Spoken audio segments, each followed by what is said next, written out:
All right, today's question is there a book you'd recommend on marriage and why?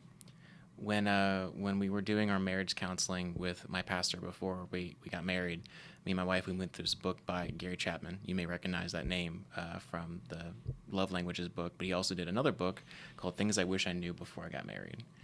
And he touches on a range of topics, including the love languages, and that's a great chapter to touch on. But one of the big things that I took away from that book, me and my wife specifically, was you are not your parents, and you both come in with ideas of what the other should be doing. The example in the book gave a husband and wife were fighting over car washes, of all things. So the husband came into the picture. He would take the car to the car wash, pay $5, and walk away. The wife was like, well, you're so lazy. My dad always washed our cars on Saturdays manually. You're wasting our money. And so it was this whole idea of like, well, what trauma or what baggage or whatever, what expectations are you having based on your parents?